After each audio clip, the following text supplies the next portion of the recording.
अस्सलाम वालेकुम एवरीवन, मैं हूं मुनीर और आप देख रहे हैं इंग्लिश विद मुनीर।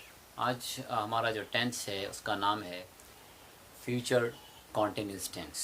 इसको उर्दू में फ़ेल मुस्तक़बिल जारी कहा जाता है। इस टेंस में मुस्तक़बिल में किसी काम के कॉन्टिन्यू होने के बारे में बताया जाता है। ऐसे सेंटेंसेस बनाए जाते हैं जिसमें मुस्तक़बिल में कोई काम जारी हो रहा होता है। मुस्तक़बिल में किसी काम के जारी होने के बारे में बताया जाता है इस टेंस के अंदर। फॉर एग्ज़ाम्पल, मैं कहता हूँ कि अली क्रिकेट खेल रहा होगा। इट मीन्स कि हाँ, मैं फ्यूचर में अली के बारे में बता रहा हूँ कि वो क्रिकेट खेल रहा होगा। अभी की बात नहीं है, ना तो प्रेजेंट है ना तो ये पास्ट है कि मुझे पता भी नहीं है। मैं फ्यूचर के बारे में बता रहा हूँ कि अली क्रिकेट खेल रहा होगा। तो फ्यूचर में जब किसी काम के जारी होने के बारे में हम किसी को कुछ सेंटेंसेस देते हैं या बनाते हैं तो उसको उन सेंटेंसेस को हम कहते हैं फ्यूचर कंटिन्यूस के सेंटेंसेस। पहचान इसकी यही है कि इसकी उर्दू की पहचान फ़िक्र के आखिर में रहा होगा, रही होगी, रहे होंगे, रहा होऊंगा, इस तरह के जो हर्फ हैं वो फ़िक्र के आखिर में आते हैं। ठीक है। रूल्स आपने फ्यूचर इंडेफिनिट पढ़ा होगा, बिल्कुल उससे मिलते जुलते रूल्स हैं। थोड़ी सी चेंजिंग है, उसको आप देख लें ज़रा। He, she, it, you, they. He, she, it, you, they singular या प्लूरल नेम आ जाए तो लगाना है विल बी। दो हेल्पिंग वर्ब्स हैं, विल बी और शेल बी। आसान सा कुलिया ये है कि आई और वी के साथ शेल बी लगाएं। बाकी तमाम जितने भी प्रोनाउंस आ रहे हैं, जितने भी सब्जेक्ट्स आ रहे हैं, उन तमाम ही के साथ आपने विल बी यूज़ करना है। ठीक है। जिस तरह यहाँ मैंने सारी चीज़ें मेंशन की हुई हैं, इन तमाम के साथ क्या करना है, विल बी को यूज़ करना है। और आई और वी अगर आ जाते हैं तो उसके साथ शेल बी यूज़ करना है। प्लस फर्स्ट फॉर्म ऐड करनी है और फिर आई एन जी का इजाफा करना है। चूँकि कॉन्टिन्यू है और कॉन्टिन्यू में हम आई एन जी का इजाफा ज़रूर करते हैं। हमने सेंटेंस बनाया कि अली क्रिकेट खेल रहा होगा। अली क्रिकेट खेल रहा होगा। इंग्लिश इसकी है Ali will be playing cricket. अब इस कुलिये के मुताबिक अली एक सिंगुलर नेम था, सिंगुलर सब्जेक्ट था। तो सिंगुलर सब्जेक्ट चूंकि आई और वी के अलावा है, तो आई और वी के अलावा कुछ भी प्रोनाउन सब्जेक्ट आ जाएगा तो उसके साथ हम किस चीज को कौन से हेल्पिंग वर्ब ऐड करेंगे, विल बी ऐड करेंगे। सो अली इस पोर्शन में सिंगुलर में आ रहा है। ठीक है। तो अली के साथ हम क्या लगाएंगे, will be. Will be, Ali will B. उसके बाद विल बी के साथ क्या करना है, फर्स्ट फॉर्म ऐड करनी है। सो हमने फर्स्ट फॉर्म ऐड की and the first form is play. Play is the first form of verb. फिर हमने फर्स्ट फॉर्म ऐड कर दी। अब फर्स्ट फॉर्म जब ऐड की तो वो कहता है कि फर्स्ट फॉर्म ऐड करने के बाद आपने आई एन जी का इजाफा भी करना है। सो हमने इसके साथ आई एन जी लगाया तो ये लफ्ज बन गया प्ले से playing. Ali will be playing cricket. Just आपने हेल्पिंग वर्ब पे ध्यान देना है। बाकी की जो तरतीब है वो जो सेंटेंसेस बनाते रहे हम अभी तक प्रेजेंट इंडेफिनिट से लेकर अब तक वही तरतीब है। जस्ट आपने हेल्पिंग वर्ब्स को चेंज करना है। हर टेंस के हेल्पिंग वर्ब को याद कर लें, आपके लिए सेंटेंसेस बनाने बहुत आसान हो जाएंगे। हेल्पिंग वर्ब क्या है और इस टेंस के अंदर, किसी भी टेंस के अंदर आपने जो वर्ब की डिग्री है, वर्ब की फॉर्म है, वो कौन सी यूज करनी है। ठीक है। तो Ali will be playing cricket, इसके मुताबिक हमने ये सेंटेंस पूरा कर लिया।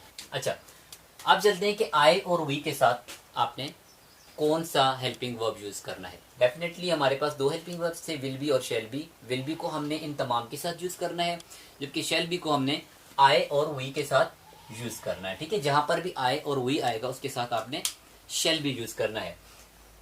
इसका एक प्लूरल मैंने बनाया, इसको भी देख लें जरा।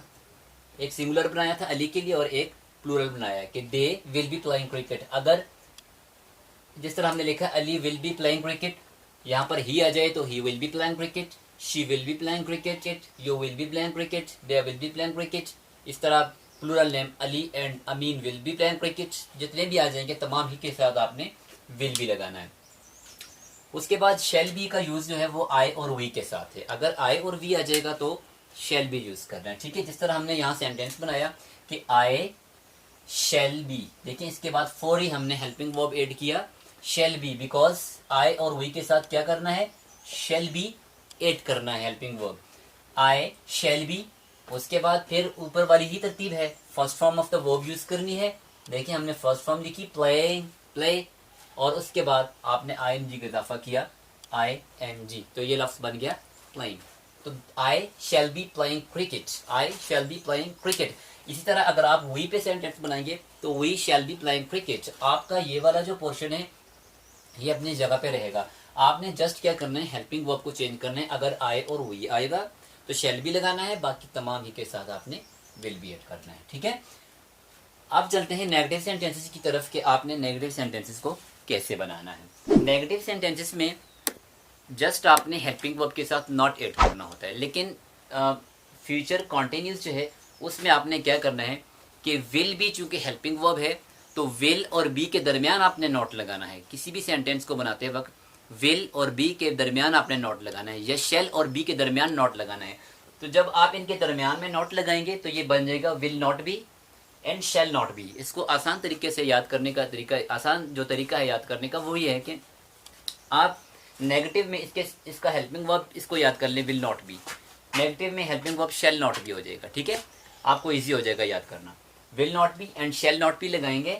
उसके बाद आपने क्या करना है, इन्हीं दो के साथ फर्स्ट फॉर्म भी यूज करनी है एंड आईएनजी भी यूज करना है। ऊपर वाला ही प्रोसीजर है, इसमें चेंजिंग कोई भी नहीं है, सिर्फ आपने विल और बी के दरमियान नॉट लगाना है एंड शेल और बी के दरमियान नॉट ऐड करना है। फॉर एग्जाम्पल हमने सेंटेंस बनाया कि अली क्रिकेट खेल रहा होगा, अली क्रिकेट नहीं खेल रहा होगा। चूंकि नेगेटिव है तो नेगेटिव में नहीं आता है उर्दू में, और इंग्लिश में इसके लिए लफ्ज इस्तेमाल होता है नॉट। तो हमने सेंटेंस क्या बनाया, अली विल नॉट बी। देखें यहाँ क्या कह रहा था वो कि आपने विल नॉट बी या शेल नॉट बी लगाना है, तो हमने यहाँ पर वही चीज ऐड की, Ali will not be playing cricket. वही तरतीब है, जस्ट आपने क्या करना है, विल और बी के दरमियान नॉट को ऐड करना है।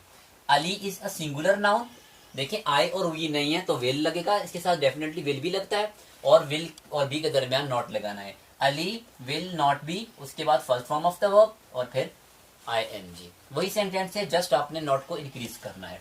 इसी तरह इसको अगर आप शेल बी के ऊपर कोई जुमला बनाते हैं आई और वी का, तो आई और वी में क्या करना है आपने कि शेल नॉट बी यूज करना है, आई और वी के साथ शेल नॉट बी यूज करना है। जिस तरह हमने यहाँ सेंटेंस बनाया कि we shall not be playing cricket, we shall not be playing cricket.